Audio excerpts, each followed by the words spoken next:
4 PM news network में दोस्तों आपका स्वागत है। मैं हूं आपके साथ राशि ज़हीर। पूरे देश में एक चर्चा चल चुकी है कि राहुल गांधी ने जो खुलासा किया है उसमें उन्होंने जनरेशन जेड यानी कि जो 28 साल के यानी कि 13 से 28 साल के लोग हैं उनको कुछ इस प्रकार का इनडायरेक्ट वे में एक आह्वान कर दिया है कि सड़कों पर उतर आएँ। जिस प्रकार से आपने देखा कि आसपास के मुल्कों में तो बहस ये चल रही है कि क्या एक ऐसा खुलासा वाकई होने जा रहा है देश में जिसके मद्देनज़र लोग सड़कों पे आ जाएंगे और मोदी की सत्ता को चेंज कर देंगे। भारतीय जनता पार्टी इसके मैं कह सकता हूँ कि फेस करने की स्थिति में भी आ गई है। कई सारे नेताओं के बयान इस प्रकार के आए कि क्या राहुल गांधी देश के अंदर नेपाल जैसे, श्रीलंका जैसे, बांग्लादेश जैसा माहौल बनाना चाहते हैं। देखिए दोस्तों, बात ऐसी है, ये हिंदी पट्टी जो है ना, ये तो इस प्रकार से कुछ भारतीय जनता पार्टी और आरएसएस की मेहनत से ऐसे जहन की बनी हुई है कि मुश्किल है। मैं आपसे पहले भी कह चुका हूँ और देश में ऐसे हालात होने भी नहीं चाहिए। लेकिन अपने हक को लेकर अगर अन्ना हजारे ने कोई ड्रामा किया था या जेपी का आंदोलन, लोहिया का आंदोलन अगर सड़कों पर आया था तो वो गैर मतलब उसे संवैधानिक, आप ये नहीं कह सकते कि असंवैधानिक है। जब संसद और व्यवस्थाएं सरकार चलाने वाले लोगों की बात को सुनना बंद कर दें तो लोकतांत्रिक अधिकार के लिए संवैधानिक तरीके से सड़क पर उतरकर अगर आप विरोध कर रहे हैं तो उसमें कोई अचरज की बात नहीं है। उसे कोई नेपाल की संज्ञा नहीं देनी चाहिए, ना श्रीलंका की संज्ञा देनी चाहिए। वहाँ का मामला बिल्कुल डिफरेंट था, यहाँ का मामला बिल्कुल डिफरेंट है। मैं आपको सिर्फ ये बताने के लिए हाजिर हुआ दोस्तों कि ये जो जनरेशन जेड है, जनरेशन वाई की बात चल रही है, कोई कह रहा साहब 38 करोड़ लोग देश के अंदर, 37 करोड़ का डाटा है जो इस जनरेशन जेड के अंदर आते हैं।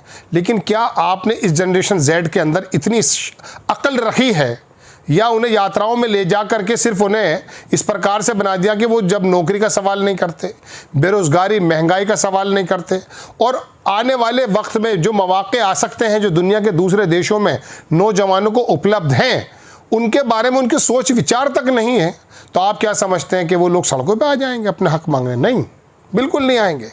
हाँ, एक बात ज़रूर है कि जैसे राहुल गांधी ने जो खुलासा किया है, मैं आपको बताऊं, अगर इसके अंदर कुछ तार बाहर के निकल कर आए और ये पता चल गया कि वाकई चुनाव आयोग की जानकारी में या जानकारी के बाहर अगर ऐसा कोई षड्यंत्र सामने आ गया, वो इंटरनल पॉलिटिक्स की वजह से हो या बाहर किसी देश की वजह से हो, चूँकि इस बात से भी इम्कानात से इनकार नहीं किया जा सकता, क्योंकि कई सारे देशों में सत्ता पलटने का काम अमेरिका के अंदर बैठे हुए लोग करते हैं। और मैं अकेला वाहिद पत्रकार आपके सामने ऐसा हूं कि जिसने 1 साल से ये कह रखा है आपके सामने कि ये जो अमेरिका का जो एक डीप स्टेट जिसको कहा जाता है, ये कई जगहों की सरकारों को गिराने और बनाने का काम करता है। इसने खुद एडमिट किया है, अमेरिका के बड़े अखबारों को मैं दिखा चुका हूं आपको।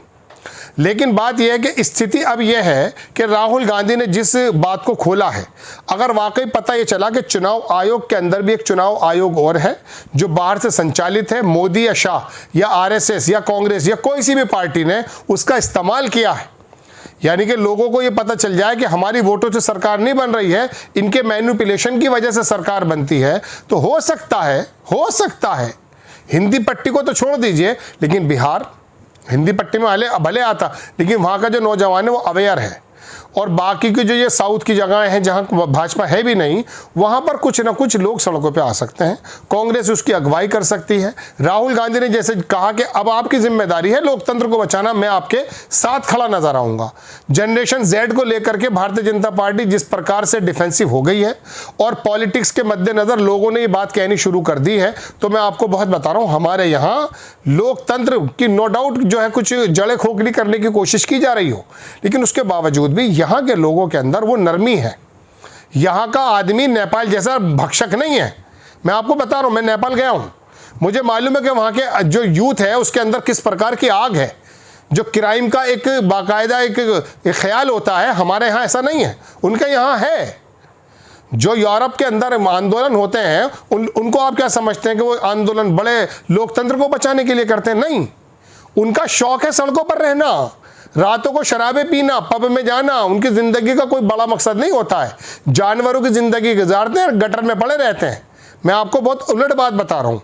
हमारे यहाँ नो डाउट धर्म का थोड़ा सा नशा चला हुआ है, लेकिन ऐसा नहीं है कि सड़कों पे उतर करके व्हाट्सएप के चक्कर में, फेसबुक के चक्कर में प्रधानमंत्री का घर फूंक देंगे या गृह मंत्री, ऐसा नहीं होने वाला है हमारे यहाँ।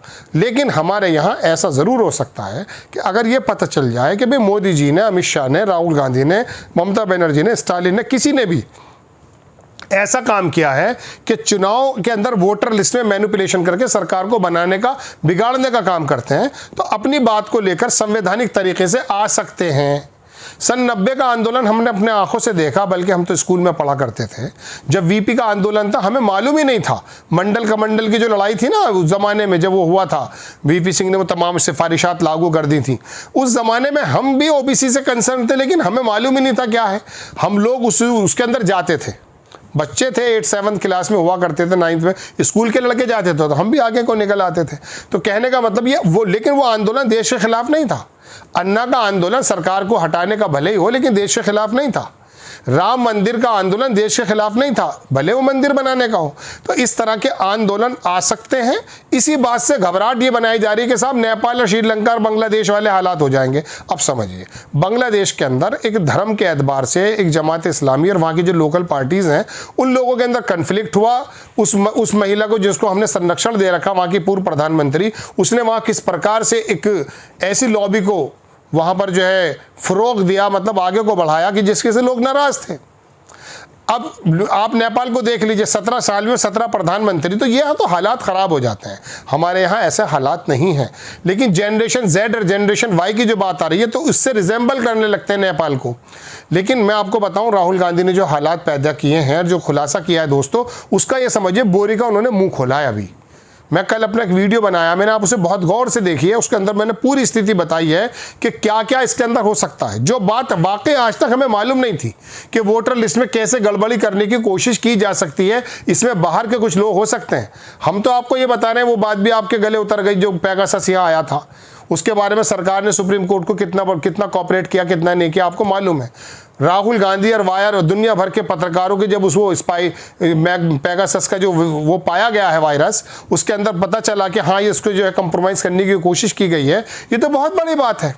मायावती आज तक चुप हैं। लोगों का आरोप है कि शायद उनको भी पेगासस के माध्यम से संचालित किया जा रहा है। लेकिन ये सारी बातें हम उस समय मतलब उसको हम गले के नीचे निकाल लाते हैं जब हमारे सामने धर्म का मामला आता है। भारतीय जनता पार्टी के नेता धर्म के रथों पर सवार हैं।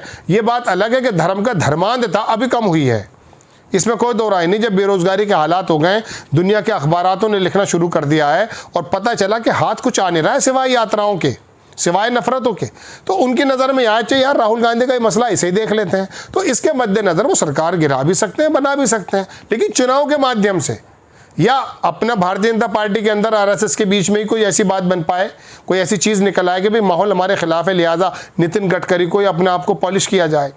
तो ये जनरेशन Z और जनरेशन Y की जो बातें निकल कर आ रही हैं, ये मैं आपको बता देता हूं दोस्तों, राहुल गांधी ने उसका मुंह खोल दिया है कि लोग सड़कों पे आ जाएं, संवैधानिक तरीके से अपनी बात को रखें।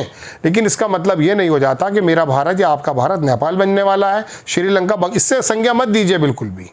हमारे यहाँ दूसरा, हमारे यहाँ लॉ एंड ऑर्डर का एक मसला है, मतलब ये मेंटेन है। उत्तर प्रदेश के अंदर योगी आदित्यनाथ की आप राजनीति से वो क्या कह सकते हैं, सहमत हो या ना हो, लेकिन लॉ एंड ऑर्डर अच्छा है। कम से कम एक समुदाय की बदमाशी तो ख़त्म हुई है, तो मैं भी कह रहा हूँ आपके सामने। वो बात अलग है, वो लफ्ज़ मुसलमान पे ही एनकाउंटर करेगा पुलिस वाला, लेकिन फिर भी ठीक है। तो ये इस बात को जो बार बार कही जा रही है, हाँ एक बात ज़रूर है कि बम नहीं, हाइड्रोजन नहीं, वो उससे बड़ा कोई बम होगा वो फूट सकता है अगर पूरी बात निकल कर आएगी।